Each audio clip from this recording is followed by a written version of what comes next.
Alrighty, going to give my review for the year that I was at Boyd Brothers.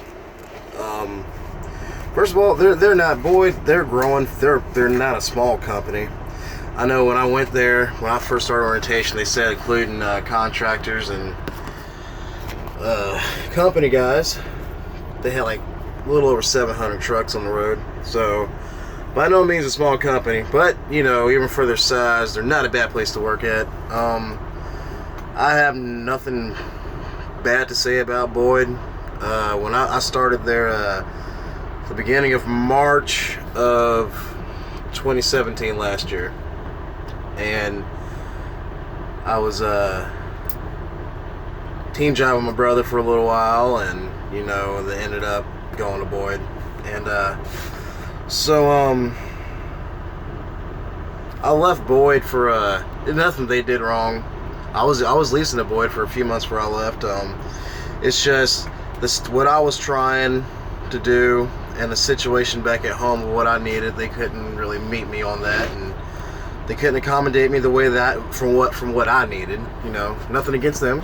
You know, it was nothing personal. It was just strictly business. I mean, I was sad to leave, but when I went there, I had 7 months driving experience, all flatbed, and I think I started out at 47 cent a mile, and by the time within 7 months of being there, I was at 7 8 months of being there, I was at 52 cent. I know that they're giving out pay increases like crazy, but if you're a guy straight out of truck school, or if you don't have much driving experience and you want to learn flatbed, Boyd's not a bad company, not a bad place.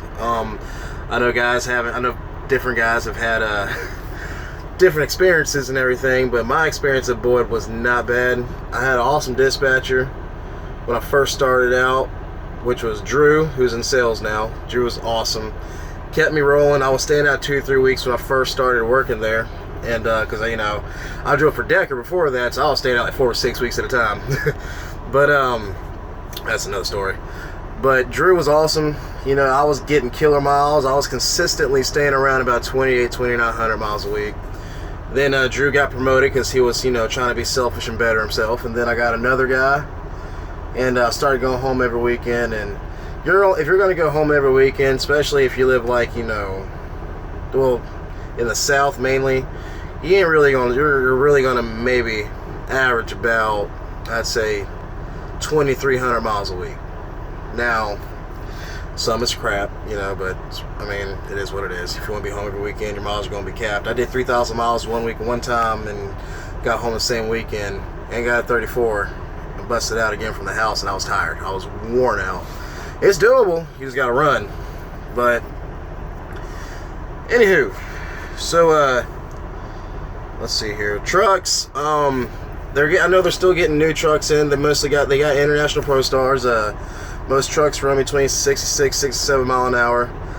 The majority, I think they just got rid of the rest of their max forces, so there might be a few links still lingering around, not many. But they all have Cummins in them. Good trucks.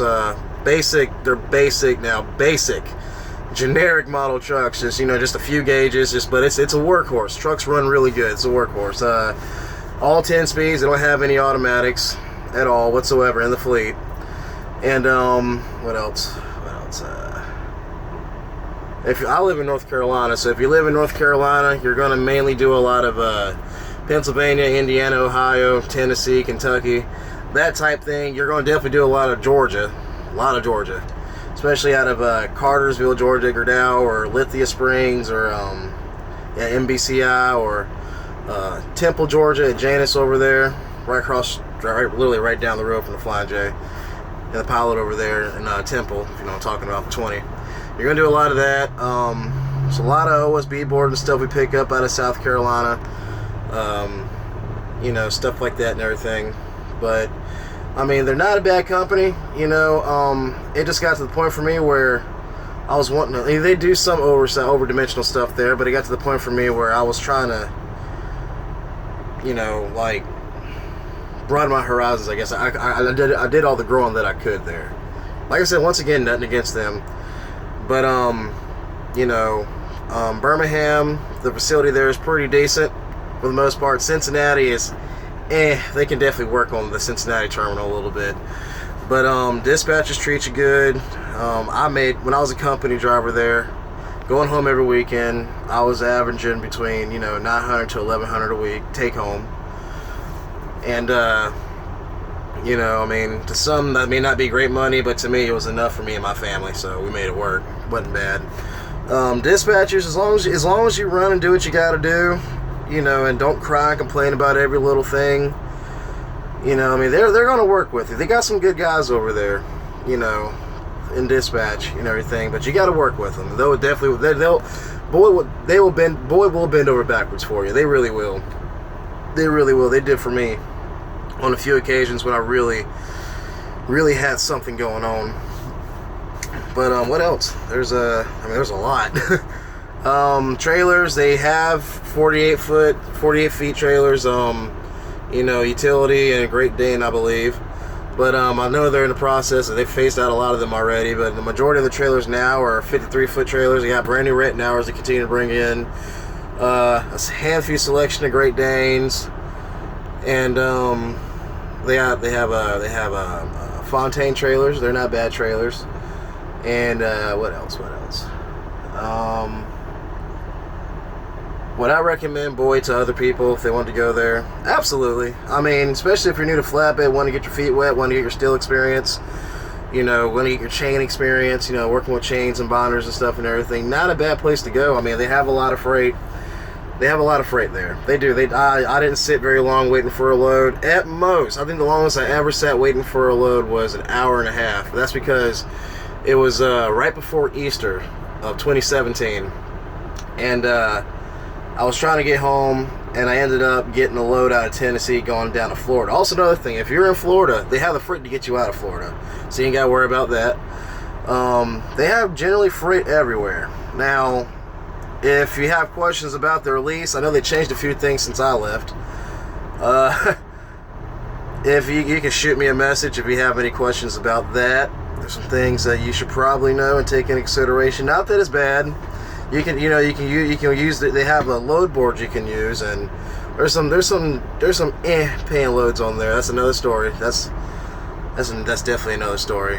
But I know I'm leaving a lot out. But if anyone has any questions, they can definitely shoot me a message or comment, and I'll reply.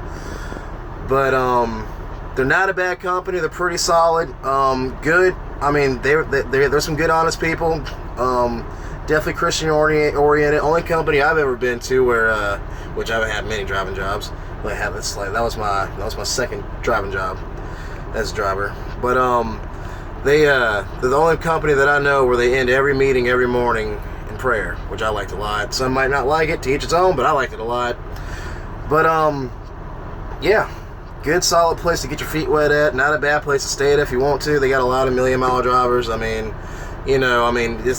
Honestly, if you work, they leave you alone. You can pretty much do whatever you want, as long as you get the freight there on time, manage your hours and everything. But a little bit's changed since I left, but not too much, because I still keep up with a couple buddies that still work over there. But any questions, just get at me, and I'll try my best to give you the best answer I can. I know this video was pretty vague, but I had a great experience at Boyd. Both sad to leave. If I just wanted to stay a company driver, and that's it, I would have definitely just stayed there, because it was like home there. They treated me good. I was home every weekend. There were some times where I had to pretty much get a 34 and roll, but usually it was about a good solid 48 to 52 hours that I had home every weekend. And I was making a consistent check. Some $1,000 ain't enough. You're definitely not going to get rich working there, but there's some money to be made. So any other questions, shoot me a message or comment, and I'll do my best to reply. But I know they're now also offering a CDL school or something like that through there. So I think they have a couple schools in Birmingham there, or a school in Birmingham that they're using to help guys get their CDL. So if you don't have your CDL, I'll look into that. But what else? Oh, there's no. They offer satellite in the trucks, but you gotta get an inverter. They'll install it for you. There's no refrigerators in the trucks or nothing like that. What else? They have pressure binders and ratchet binders. I have snap binders, but What else? They use the Red McNally E-Log system, and that's pretty much all I have for right now. Like I said, any questions, holler at me. And I hope this helps somebody, but boy, it's not a bad place. I would give it a shot if you're new to flatbed, or if you've been doing flatbed for a little bit, want to be home every weekend. I give them a shot. They're not bad, but they can definitely get you home. It's not